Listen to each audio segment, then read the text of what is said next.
Baik, Assalamualaikum warahmatullahi wabarakatuh. Bapak Ibu, dosen Universitas Siber Asia.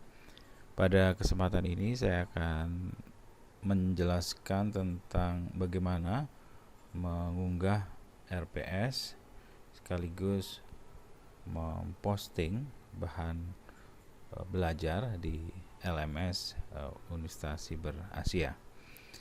Ada dua aplikasi yang harus kita siapkan. Yang pertama, untuk mengupload RPS kita gunakan sistem akademik. Adapun alamatnya di academic.unsia.id. Kemudian untuk mengunggah bahan ajar dan melakukan aktivitas pembelajaran dapat menggunakan alamat kuliah.unsia.id. Nah, saya akan mencoba untuk menyampaikan bagaimana cara mengunggah RPS.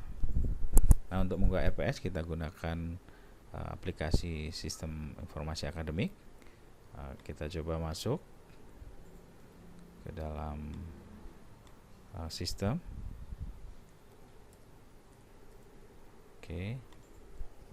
Nah, ketika tampil dashboard seperti ini, Bapak Ibu klik sistem informasi akademik, kemudian pilih dosen.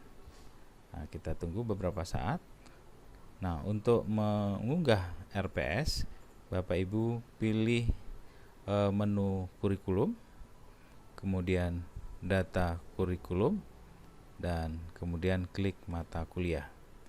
Nah, Bapak Ibu akan melihat mata kuliah yang Bapak Ibu ampu.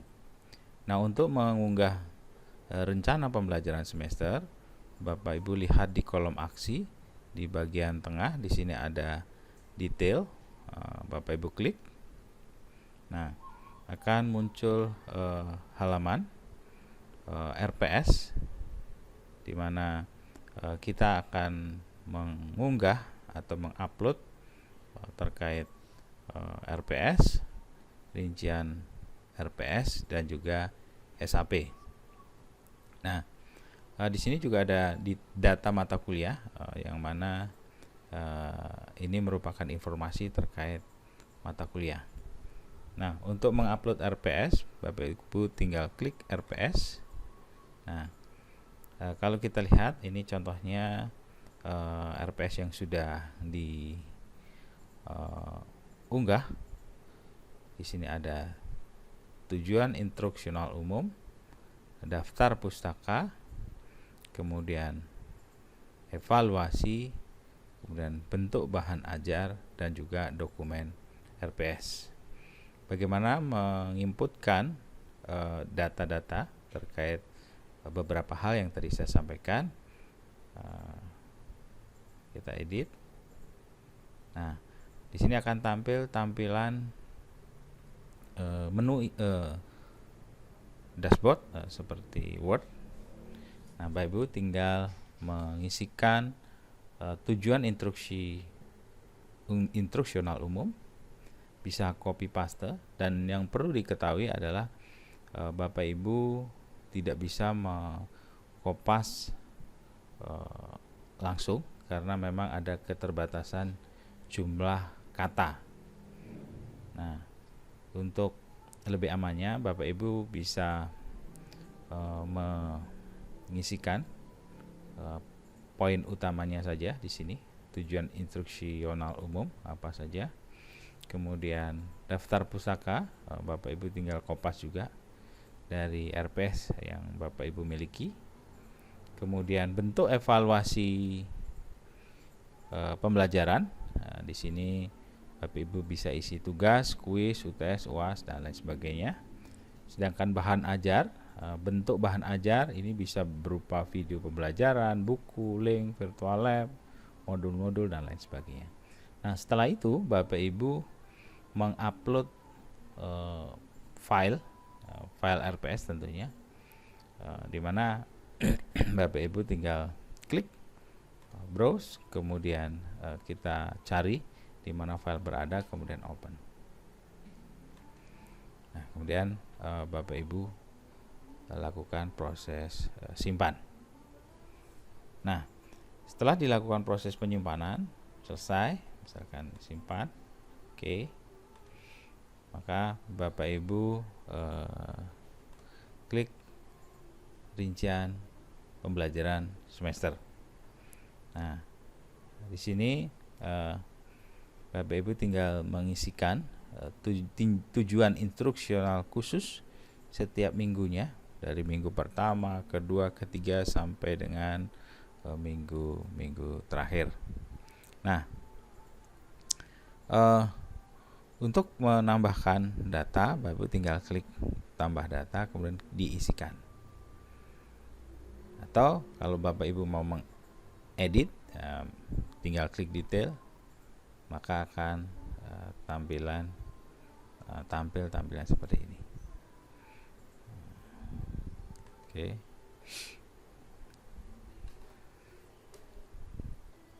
Nah, klik edit. Nah, akan tampil tampilan seperti ini. Bapak Ibu tinggal memasukkan setiap isian. Di sini ada minggu ke, tujuan instruksional khusus, pokok bahasan, semua Bapak Ibu isikan satu persatu. Kemudian simpan jika sudah selesai. Nah, kemudian SAP caranya juga sama. Bapak Ibu tinggal memilih ya, RPS. Nah, di sini ada menu-menu, di mana menu ini menunjukkan minggu yang tadi sudah kita upload sebelumnya di rincian RPS. Jadi SAP ini isinya adalah detail ya, lebih detail dari rincian RPS yang sudah kita inputkan sebelumnya. Jika rincian RPS itu kita menuliskan apa sih tujuan instruksional yang akan kita sampaikan, pokok bahasanya apa, estimasi waktunya berapa di setiap minggunya, sedang SAP ini adalah berbicara tentang apa yang harus kita lakukan. Nah, di sini sebagai contoh, dosen bisa memberikan sapaan materi, menjelaskan capaian pembelajaran, memberikan informasi diskusi online, menjelaskan penilaian tugas dan kuis. Kemudian mahasiswa tentunya merespon apa yang sudah disampaikan dosen. Misalkan mahasiswa membaca semua aktivitas yang disajikan oleh LMS, mengikuti kegiatan konferen bersama dosen terjadwal. Sedangkan estimasi waktu, jadi dalam satu minggu itu ada beberapa tahap belajar yang dilakukan oleh dosen. Jadi SAP ini adalah detail dari setiap minggunya. Kalau rincian RPS ini adalah kita menyampaikan pokok bahasan setiap minggu, sedangkan SAP kita menyampaikan apa yang kita akan lakukan di setiap minggunya. Misalkan minggu pertama Bapak Ibu pilih di sini, nah, misalkan pilih RPS minggu pertama, misalkan pokok bahasanya pengertian dasar algoritma dan seterusnya. Kemudian minggu kedua, ketiga dan seterusnya. Di mana setiap minggu tersebut Bapak Ibu membuat satu tahapan proses belajar. Misalkan tahap pertama memberikan sapaan, tahap kedua menjelaskan materi, tahap ketiga memberikan ringkasan dan seterusnya. Nah, ini waktunya tentu harus kita atur masing-masing. Di sini misalkan tahap pertama 20 menit, tahap 2 70 menit, dan tahap ketiga 10 menit. Oke, kemudian jika selesai kemudian simpan. Jadi Bapak Ibu di dalam mengupload RPS dapat menggunakan aplikasi akademik. Jadi Bapak Ibu nanti tidak bisa melakukan sinkronisasi di LMS jika Bapak Ibu belum mengupload RPS. Namun perlu saya sampaikan di sini untuk mengejar waktu, untuk sementara Bapak Ibu bisa mengupload RPS saja. Untuk rincian dan SAP nanti bisa diisikan pada kesempatan minggu-minggu yang akan datang atau beberapa hari. Untuk mengejar target, Bapak Ibu cukup mengisi RPS beserta file yang akan diunggah. Baik Bapak Ibu, setelah Bapak Ibu mengisikan rencana pembelajaran semester, langkah berikutnya adalah memposting, mengunggah, melakukan aktivitas pembelajaran di LMS. Nah, kita akan coba masuk ke dalam LMS di alamat kuliah.unsia.id.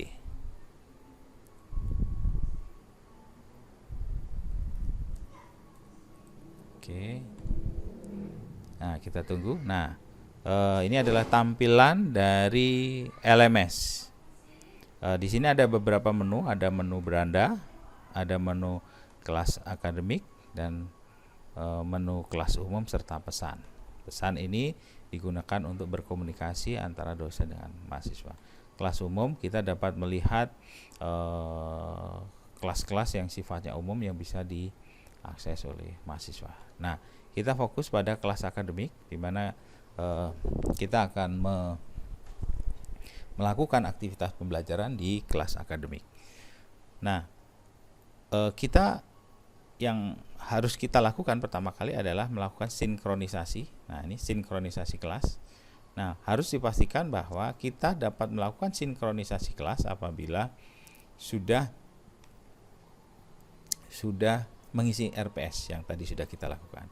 Kemudian kita pilih periode, kemudian kita tunggu berapa. Nah, di sini ada beberapa mata kuliah yang sudah disetting sebelumnya di sistem akademik, tinggal kita klik kemudian mulai sinkronisasi. Karena saya sudah sinkron, maka saya tidak sinkronisasi lagi.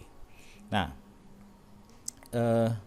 kita klik salah satu mata kuliah, misalkan dasar-dasar pemrograman 1. Nah, di sini kita lihat ada menu aktivitas pembelajaran, diskusi, anggota, dan laporan. Nah, kita dapat melakukan aktivitas pembelajaran dengan memanfaatkan tools-tools yang ada di sini.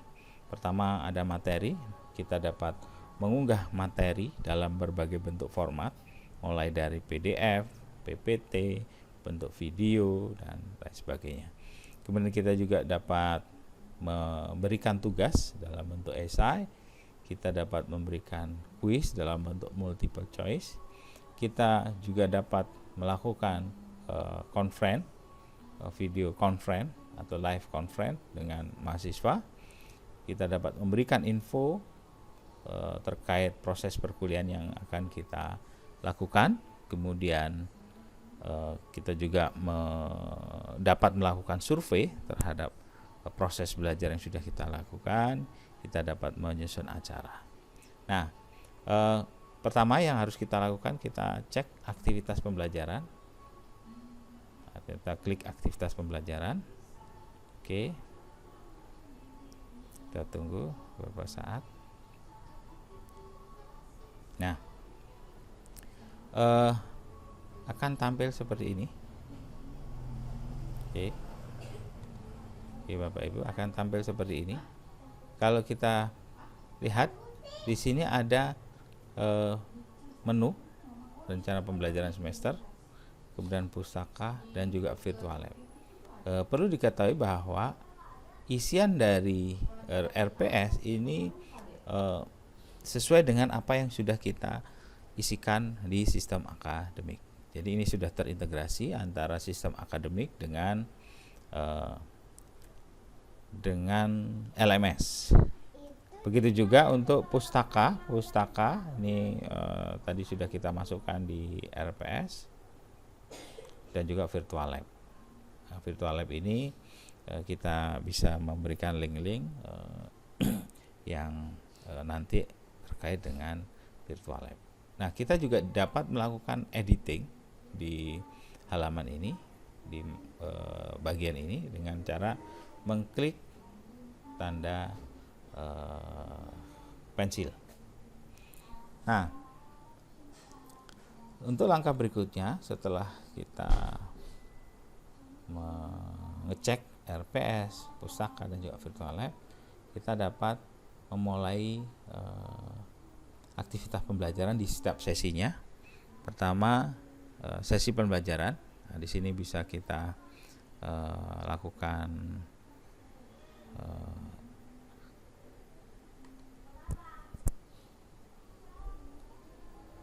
pengisian. Nah, sebagai contoh, kita klik. Nah, ini adalah contoh aktivitas pembelajaran yang sudah diisi, di mana kita dapat di sesi yang pertama kita dapat menampilkan atau menginformasikan topik apa yang akan kita sampaikan di sesi yang pertama. Nah, kebetulan di sini untuk sesi yang pertama saya akan menyampaikan tentang konsep dasar pembahasan pemrograman C++ dan struktur bahasa pemrograman C++. Nah, kemudian tujuan pembelajarannya kita bisa tuliskan. Ini kebetulan mahasiswa mampu menjelaskan struktur bahasa pemrograman C++ dan seterusnya. Nah, kemudian dalam aktivitas pembelajaran ini kita dapat melakukan berbagai aktivitas. Yang pertama,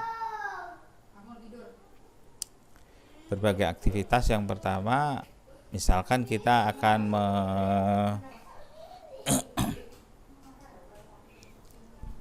memberikan silabus di pertemuan pertama. Nah, ini sebagai contoh, nah kebetulan saya memberi contoh ini mata kuliah Bu Fauzia. Nah, judul silabus pertemuan pertama dan salam perkenalan ini sesuai dengan inputan yang tadi dimasukkan. Kemudian kita bisa juga membagikan materi. Kita bisa memasukkan gambar. Kemudian kita juga bisa memberikan catatan. Nah, tadi disampaikan di sesi yang pertama, tahap yang pertama, aktivitas yang dilakukan adalah dengan memberikan sapaan kepada mahasiswa. Kenapa kita harus memberikan sapaan? Karena kita proses pembelajaran online, maka kita harus memberikan sapaan yang baik kepada mahasiswa sehingga mahasiswa merasa tidak diabaikan atau merasa bahwa ini adalah satu proses perkuliahan yang menarik, karena walaupun online dosen pun tetap memberikan sapaan, dan sapaan ini dapat berupa teks atau juga bisa dalam bentuk video. Nah, di sesi yang pertama ini kita bisa upload dokumen silabus. Oke. Nah, di kegiatan upload silabus dan sapaan, kita juga dapat memberikan kesempatan kepada mahasiswa untuk berkomentar. Di sini ada kolom komentar di mana dosen dan mahasiswa dapat saling berinteraksi. Nah, di sesi yang pertama ini selain kita memberikan apa saja yang kita akan pelajari selama satu semester dalam bentuk silabus dan juga salam perkenalan, di sesi yang pertama kita juga dapat memberikan materi dalam bentuk format PT, dalam bentuk format PDF lengkap. Nah, sebagai contoh di sini kita lihat format PPT-nya kita unggah. Oke. Nah, ini adalah dokumen yang sudah diunggah. Nah, jangan lupa setiap aktivitas apa yang kita lakukan, kita berikan catatan. Karena apa? Catatan ini akan terintegrasi dengan aktivitas diskusi. Jadi diusahakan bahwa setiap aktivitas pembelajaran yang kita lakukan kita dapat mengisikan catatan. Nah, catatan ini berisi apa yang harus dilakukan oleh mahasiswa terkait dokumen yang sudah di-upload. Jadi apa yang harus kita lakukan atau yang harus mahasiswa lakukan terhadap dokumen yang sudah di-upload. Tadi dokumen sudah di-upload, tentunya dosen harus memberikan instruksi terkait materi tersebut. Kita juga bisa menyampaikan apa isi dari materi tersebut. Nah, sebagai contoh di sini isi materi dari pertemuan 1, konsep dasar bahasa pemrograman, mengenal bahasa pemrograman, dan seterusnya. Nah, di sini kita dapat memberikan instruksi. Sebagai contoh, silakan kalian download dan pelajari isi materi. Jika ada hal yang ingin ditanyakan, disilakan untuk mengisi di kolom komentar. Nah, ini dilakukan supaya antara dosen dan mahasiswa ada interaksi yang baik dan mahasiswa tidak merasa diabaikan karena ada instruksi-instruksi yang kita berikan. Oke, tadi ini adalah pemberian materi di sesi yang pertama dalam bentuk format PPT. Nah, untuk format yang lain pada prinsipnya sama. Bapak Ibu bisa memberikan catatan terkait modul yang sudah diunggah. Nah, ini sebagai contoh, ini adalah modul lengkap dari sesi yang pertama. Kemudian ini adalah catatan yang kita berikan untuk mahasiswa. Dan tentunya kita juga memberikan kesempatan mahasiswa untuk berkomentar. Kemudian setelah kita memberikan materi dalam bentuk atau format PPT, PDF, kita juga bisa, karena ini adalah sesi yang pertama, kata orang tak kenal maka tak sayang, maka kita bisa memanfaatkan fasilitas video conference. Nah, bagaimana cara menggunakan fasilitas video conference? Cukup sederhana sekali. Kita cukup mengklik pilihan menu live conference.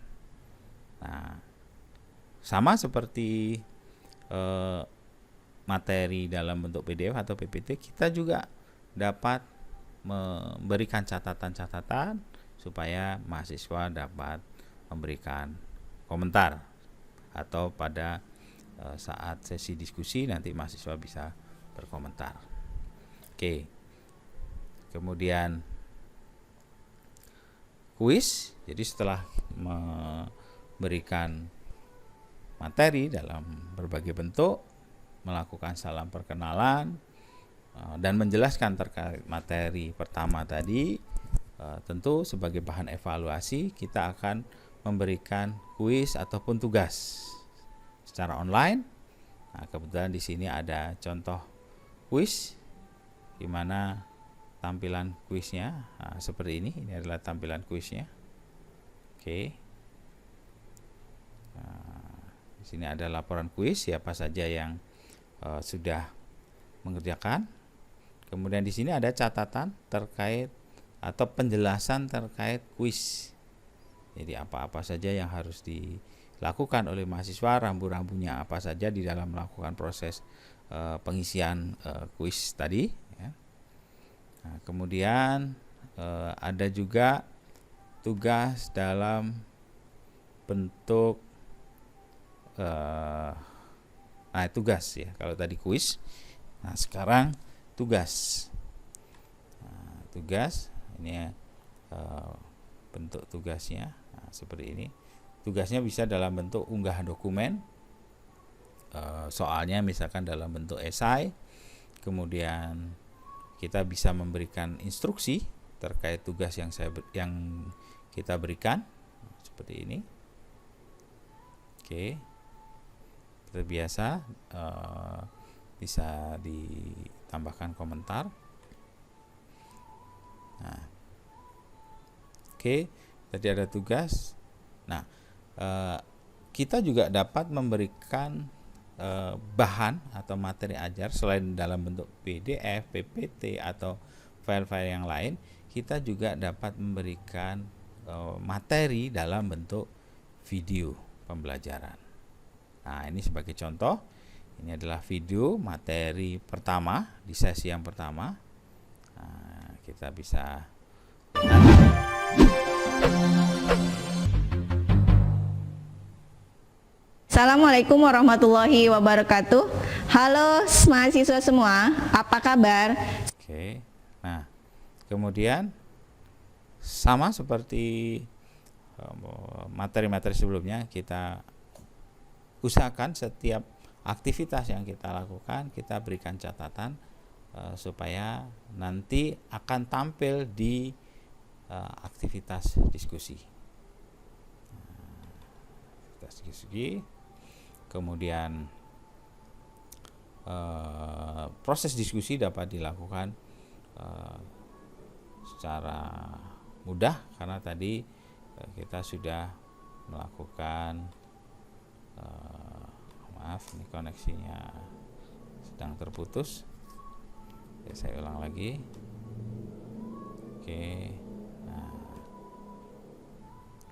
Nah, tadi saya menjelaskan tentang aktivitas belajar di sesi 1.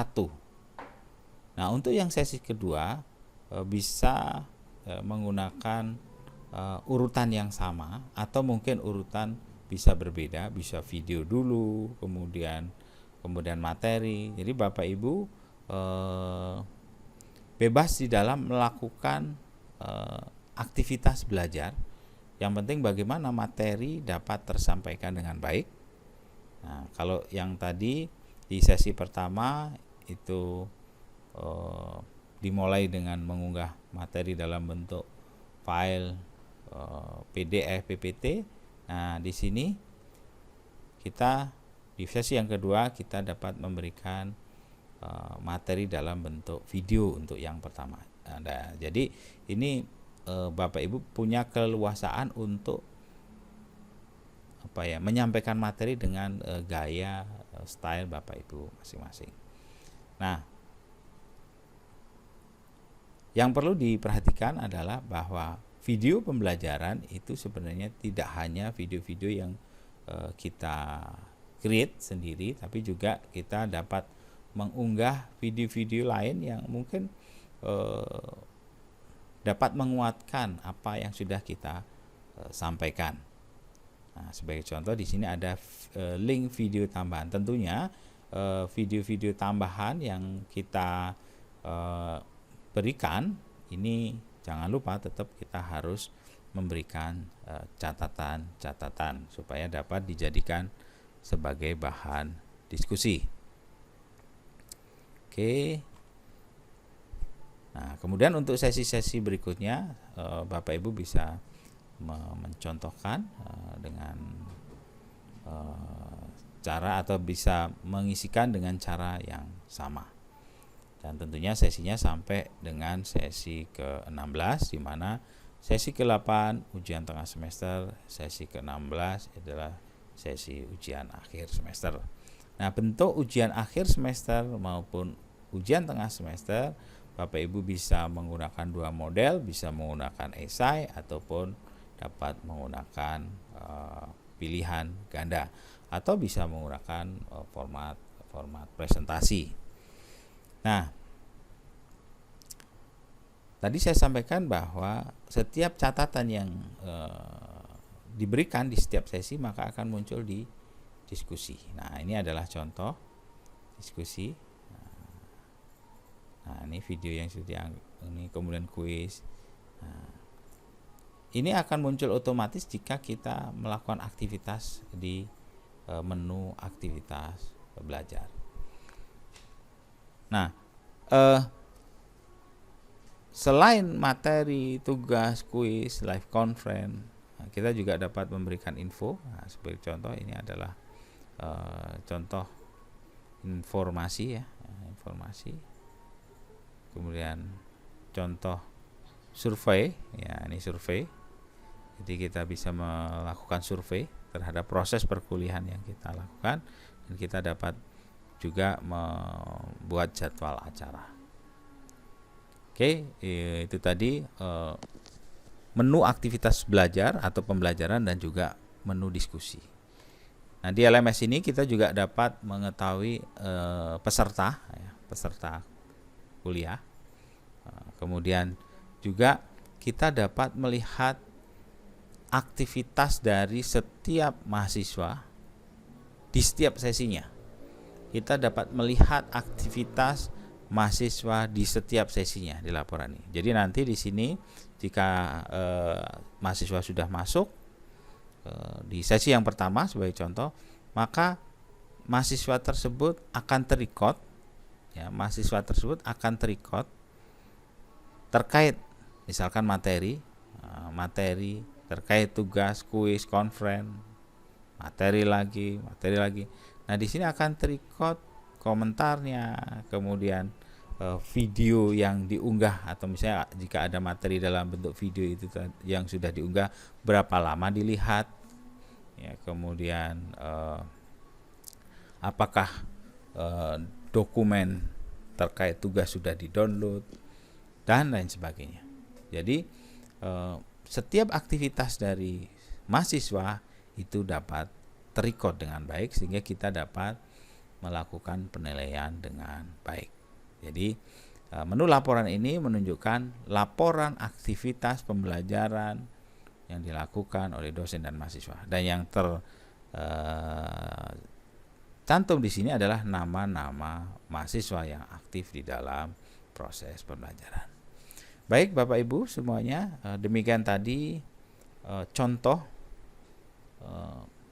pengisian LMS yang cukup detail dan lengkap. Bapak Ibu bisa mencontoh atau melakukan proses posting, melakukan proses manajemen atau aktivitas belajar seperti yang tadi saya sampaikan. Atau mungkin Bapak Ibu memiliki style yang berbeda juga tidak apa-apa. Yang penting bagaimana mahasiswa dapat menerima atau menangkap apa yang sudah kita sampaikan. Oke, demikian tadi video singkat terkait proses posting, aktivitas pembelajaran dan juga diskusi. Semoga bermanfaat. Terima kasih. Wassalamualaikum warahmatullahi wabarakatuh.